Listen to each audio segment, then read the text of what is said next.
Hey guys, welcome back to my channel. Today we will discuss MSc 108 important question. Illustrate the budget equation for educational institutions. So the budget equation for educational institution represents all revenues and expenditure of administrative and educational institutions incurred by them. So budget equation is suitable for administrative and educational institutions which have very few revenue of their own and are dependent on government for such expenditures. ठीक है, जो भी institutions है जो education provide करता है उन्हें experience करना पड़ता है certain type of expenditure on infrastructure like building में, मेंटेनेंस में, जो कि वो इंकर करते हैं from the revenue receive from private sector या फिर गवर्नमेंट और या दोनों sector from both like from private and government both. और इवन इफ़ अगर एजुकेशन में रेवेन्यू ज़्यादा है एक्सपेंडिचर से तो जो सरप्लस होता है वो डिस्ट्रीब्यूट नहीं होता इन फॉर्म ऑफ प्रॉफिट्स, रैदर उसे हम री इन्वेस्ट करते हैं in educational infrastructure. So the budget equation for non profit educational institution is P plus DR plus G, which is revenue side, is equals to C plus V plus D, where P is commercial revenue, DR is donation received from government, G is grants received from government, C is cost of running the educational institution, V is retained profit, and D is dividend generated. As per the type of education institution कौन कौन सा type है education institution का, जो dynamics है equation के वो change करेंगे डिपेंडिंग अपॉन कि कैसा टाइप ऑफ एजुकेशनल इंस्टीट्यूशन है. नॉन प्रॉफिट है, प्राइवेटली फंडेड है, गवर्नमेंट एडेड है, प्राइवेट पब्लिक पार्टनरशिप के मोड में है. डिपेंडिंग अपॉन दैट इक्वेशंस अलग अलग होंगी, डायनेमिक्स बदलेंगे. तो अगर हम देखें budget equation for government aided educational institution, तो ओरिजिनली बजट इक्वेशन क्या थी? P plus G plus D R is equals to C plus V plus D. But in case of government aided educational institution कोई भी जो dividend है D वो redistribute नहीं होगा और ना ही कोई रिटेन प्रॉफिट होगा, तो D और V ज़ीरो हो जाएंगे और DR भी ज़ीरो हो जाएंगी. तो बजट इक्वेशन क्या हो जाएगी? P plus G is equals to C. DR zero है क्योंकि V ज़ीरो और D ज़ीरो है. इसको अदर फॉर्म में हम लिख सकते हैं G is equals to C minus P, where G क्या है? ग्रांट्स या सब्सिडी है, और C क्या है? कॉस्ट ऑफ एजुकेशनल इंस्टीट्यूशन, और P क्या है? कमर्शियल रेवेन्यू है. अगर हम P पार्शली रिकवर कर रहे हैं स्टूडेंट से इन फॉर्म ऑफ फीस, ठीक है, तो G क्या रिप्रेजेंट करेगा?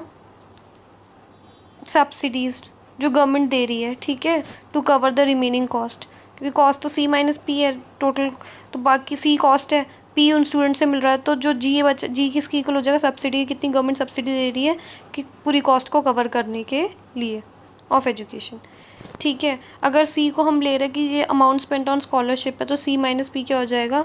Net tuition fee covered from the government grant, ठीक है.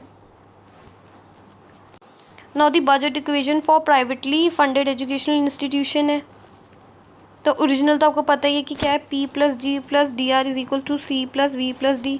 सिंस ये प्राइवेटली फंडेड एजुकेशनल इंस्टीट्यूशन है तो इस पर गवर्नमेंट ग्रांट ज़ीरो होगी, तो बजट इक्वेशन क्या बन जाएगी? P plus D R is equal to C plus V plus D, which can be also written as DR is equals to C minus P plus V plus D, where DR is donations, C is cost of running the educational institution, P is commercial revenue, V is retained profit और D है dividends. अगर increase होगा donations को, DR बढ़ेगा, that is donation बढ़ेगी, तो education institutions के पास ज़्यादा अमाउंट होगा तो ज़्यादा स्पेंड करेंगे in improving the quality of education in form of better facilities और बेटर क्वालिफाइड फैकल्टी भी लाएंगे, ज़्यादा स्कॉलरशिप प्रोवाइड कर पाएंगे स्टूडेंट्स को, या फिर कम फीस चार्ज करेंगे स्टूडेंट्स से. और also there is a positive relationship between cost and quality of education, ठीक है. अब budget equation for educational institution under public private partnership PPP mode, ठीक है. तो PPP मोड की ज़रूरत क्यों पड़ी? जब PPP मोड में हम लोग प्राइवेट प्लेयर्स को भी इन्वॉल्व करते हैं, तो प्राइवेट प्लेयर्स की प्रेजेंस क्यों चाहिए थी, इन्वॉल्वमेंट क्यों चाहिए थी इन फंडिंग, ऑपरेटिंग और डिज़ाइनिंग में. और क्यों लाया गया प्राइवेट प्लेयर्स को? क्योंकि on the ground of efficiency, क्योंकि प्राइवेट प्लेयर्स को ज़्यादा एफिशिएंट होते हैं. और दूसरा रीज़न था कि जो गवर्नमेंट की जो फाइनेंशियल रिसोर्सेज थी वो कम थी in comparatively to meet the demand of educational services और एक्सपैंड करना एजुकेशन सर्विसेज को, वो अलोन गवर्नमेंट अकेला मीट नहीं कर पा रही थी, इसीलिए प्राइवेट प्लेयर्स को लाया गया ताकि वो फंड कर सके, ऑपरेट कर सके और डिज़ाइन कर सके बेटर वेज में। तो इस केस में जो बजट इक्वेशन है वो है F plus D R plus G, ये रेवेन्यू साइड है, is equals to C plus V, वो कॉस्ट साइड है। वेयर एफ क्या है, स्टूडेंट फीस है, डी आर डोनेशंस है, जी ग्रांट्स है, C cost of running educational institution है, और वी क्या सरप्लस है, या प्रॉफिट है जो प्राइवेट सेक्टर्स लेंगे फॉर देयर पार्टिसिपेशन, या इन अदर वर्ड्स हम बोल सकते हैं रिटर्न है जो प्राइवेट प्लेयर्स को मिलता है on the capital they have invested. ठीक है। और जनरली जो इस केस में जो जी होता है दैट इज़ ग्रांट्स होते हैं, वो सिर्फ मेंटेनेंस सपोर्ट प्रोवाइड करते हैं, क्योंकि जो प्राइवेट प्लेयर्स होते हैं वो इन्वेस्टमेंट करते हैं ऑन कैपिटल एक्सपेंडिचर। अगर हम डू अवे कर दें डोनेशंस के साथ फॉर द टाइम बिंग, तो हम डी आर को अगर ज़ीरो ले लें फॉर द टाइम बिंग, तो बजट इक्वेशन रिड्यूस हो जाएगी F plus G is equals to C plus V, in other form G is equals to C minus F plus V. देखो PPP के भी 3 केसेस हैं। पहला है कि अगर जो पार्टिसिपेशन हम ले रहे हैं प्राइवेट प्लेयर्स की, उनकी वजह से may not lead to efficiency या कॉस्ट रिड्यूस इतना ज़्यादा नहीं हुआ है, और अगर हमें ट्यूशन फ़ी एफ को रेगुलेट कर रखा है, तो गवर्नमेंट को ज़्यादा सपोर्ट करना पड़ेगा to balance the budget equation in form of grants. Government को ज़्यादा ग्रांट्स देनी पड़ेगी to balance out the budget equation. दूसरा है, अगर हम लोग फ़ी को अलाउ करते हैं इंक्रीज़ करना, तो गवर्नमेंट ग्रांट्स जी रिड्यूस हो सकती है, बट ग्रांट्स रिड्यूस कभी हो सकती है, जब हो सकती है जब एफ इंक्रीज़ हो और एक सब्सटेंशियल यील्ड रे राइज दे इन वी, मतलब कि इतना ग्रांट्स कब रिड्यूस हो सकती है, जब फीस बढ़ेगी। ठीक है। और अगर फीस बढ़ेगी और ग्रांट्स कम होगी, तो इससे क्या होगा, फ़ीस हाई हो जाएगी, तो इसकी वजह से क्या होगा, एक्सक्लूजन हो जाएगा, जो कि इंटेलिजेंट स्टूडेंट्स हैं लेकिन जो आते हैं economically weaker section of society से, वो लोग एक्सक्लूड हो जाएंगे फ्रॉम एजुकेशन, क्योंकि फ़ीस हाई हो जाएगी तो वो लोग ज़्यादा फ़ीस दे नहीं पाएंगे, तो उनके लिए डिफ़िकल्ट हो जाएगा, वो एक्सक्लूड हो जाएंगे फ्रॉम एजुकेशन।